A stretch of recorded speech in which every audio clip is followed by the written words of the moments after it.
बिस्मिल्लाहिर्रहमानिर्रहीम, अस्सलाम वालेकुम। This is Usman Asgar, your physics teacher.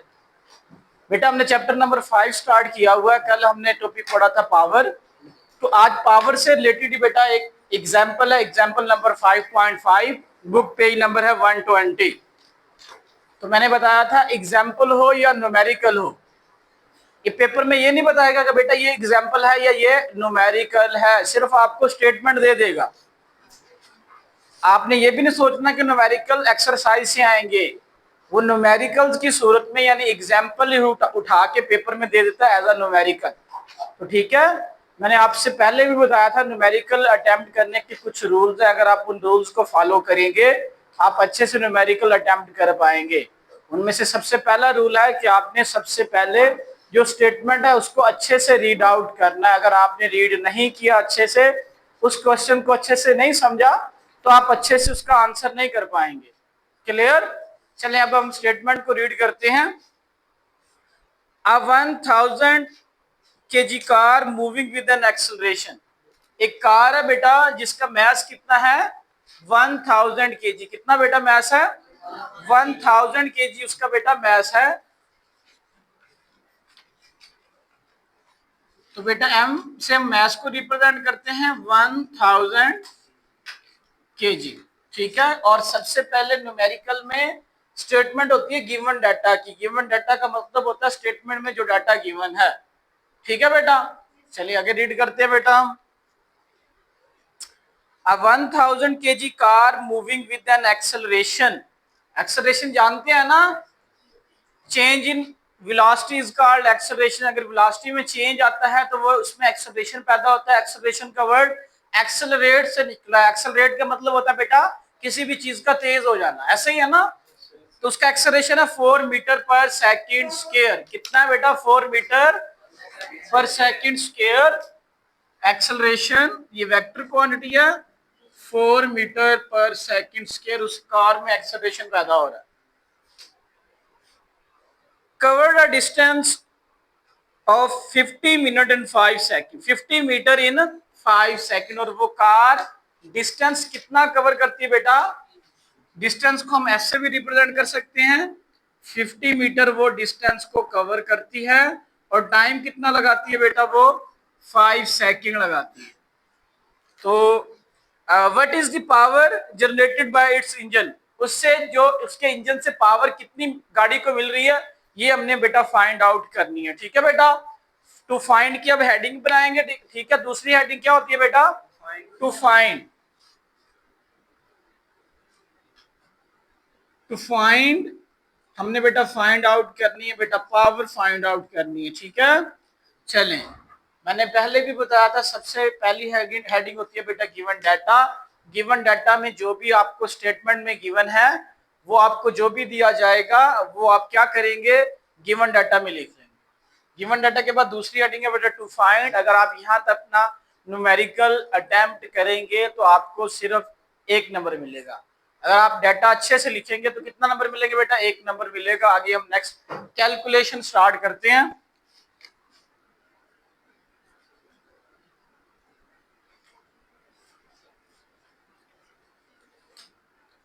अब कैलकुलेशन में क्या होगा बेटा, आपने सबसे पहले फॉर्मूला लिखना है। पावर का फॉर्मूला क्या है बेटा, P इज इक्वल टू या power is equal to work done per unit time, ठीक है।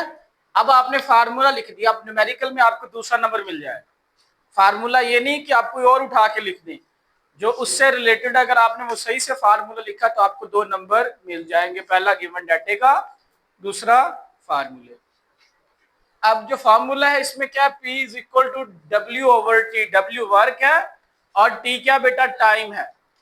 वर्क से रिलेटेड हमारे गिवन डाटा में कोई वैल्यू नहीं है, लेकिन टाइम है, ऐसे ही है ना। तो सबसे पहले हमें वर्क फाइंड आउट करना होगा, फिर हम इसमें पुट करेंगे तो हमारे पास पावर आ जाएगी, ठीक है। चलिए सबसे पहले हम वर्क कैलकुलेट करते हैं, तो उसे आपने इक्वेशन नंबर 1 का नाम दे देना। वर्क कैलकुलेट करते हैं तो सबसे पहले वर्क का फार्मूला होता है F क्रॉस S, ऐसे ही है ना। वर्क का फार्मूला क्या होता है, F क्रॉस S। तो वर्क कैलकुलेट करने के लिए हमारे पास 2 चीजें होनी चाहिए, F मतलब फोर्स और S डिस्टेंस। S मीन बेटा distance, F mean force. S distance तो गिवन है लेकिन एफ फोर्स नहीं है। तो अब हमें इसके बाद हमें फोर्स फाइंड करनी होगी। क्या करनी होगी? Force find. अब इस इक्वेशन नंबर 2 का नाम दे देते हैं। अब फोर्स फाइंड करने के लिए हम यूज करेंगे Newton second law of motion. वो क्या कहता है? F is equal to ma। अब फोर्स फाइंड आउट करने के लिए हमें दो चीजें रिक्वायर्ड होंगी, मास और एक्सेलरेशन। वो दोनों चीजें गिवन है, मास भी और एक्सेलरेशन भी है। तो यहां से हम फोर्स की वैल्यू कैलकुलेट करेंगे, वर्क में पुट करेंगे, वर्क कैलकुलेट करके अपनी मेन इक्वेशन में पुट कर देंगे, तो वहां से हम पावर कैलकुलेट इजीली कर सकते हैं। तो अब पहले सबसे पहले क्या कैलकुलेट करेंगे बेटा? फोर्स कैलकुलेट करेंगे। F मास है बेटा 1000, एक्सेलरेशन बेटा 4, ऐसे ही है ना। तो 1000 को 4 से मल्टीप्लाई करेंगे तो 4000 न्यूटन फोर्स आ जाएगी। अब किस में करेंगे? Put in equation number 2।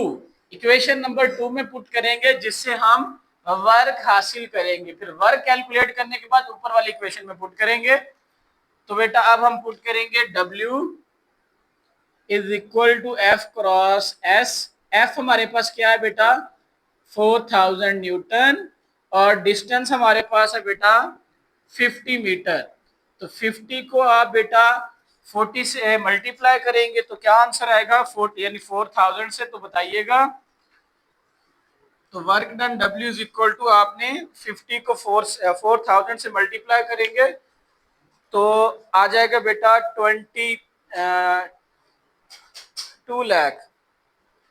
50 को आपने क्या किया बेटा? 4000 से मल्टीप्लाई किया तो आपके पास 2 लाख आ जाएगा। Work done 50।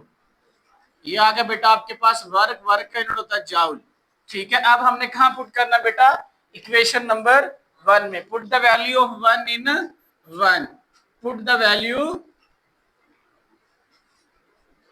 In equation number 1। तो इक्वेशन नंबर 1 क्या है वो अगेन हम राइट कर लेते हैं। P is equal to W over T।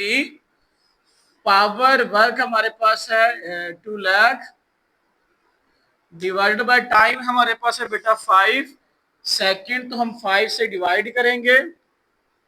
5 1 जा 5 और 5 4 20। ये आ जाएगा बेटा 40,000। पावर का यूनिट क्या बेटा? पावर का यूनिट क्या बेटा? पावर का यूनिट वाट है। तो अब W लिखेंगे। अब 40,000 का मतलब है 40K कहते हैं ना। 1000 को क्या लिखते हैं बेटा? 40 किलो वाट क्या है बेटा? पावर आ गई है। ऐसी है ना। चलिए अब हम देखते हैं कि आपको नंबर कैसे मिलेंगे। आपको पता है ना, हमने वैल्यूज पुट की। 40,000 आ गया तो 1000 का मतलब बेटा K, तो 40 किलो वाट आ गया। अगर आप बेटा यहां तक लिखेंगे तो आपको चेकर क्या नंबर देगा? 1 नंबर देगा। यूनिट लिखेंगे तो सॉरी फार्मूला लिखेंगे तो 2 नंबर। फार्मूलेज में आप वैल्यूज पुट कर देंगे यहां तक 3 नंबर। साथ आप आंसर निकाल लेंगे। वैल्यू पुट कर दी फार्मूले में, आंसर नहीं निकाला तो 3 नंबर। आंसर निकाल देंगे तो 4 नंबर। साथ यूनिट लिख देंगे तो 5 नंबर। पेपर में न्यूमेरिकली बेटा 5 नंबर का आता है। तो उम्मीद है कि ये एग्जाम्पल या न्यूमेरिकल आपको अच्छे से समझ आ गया होगा। अगर इसकी कैलकुलेशन में कोई प्रॉब्लम है, कोई कैलकुलेशन आपको समझ नहीं आ रही, तो बेटा आप कमेंट बॉक्स में आप पूछ सकते हैं। टेक केयर, अल्लाह हाफिज।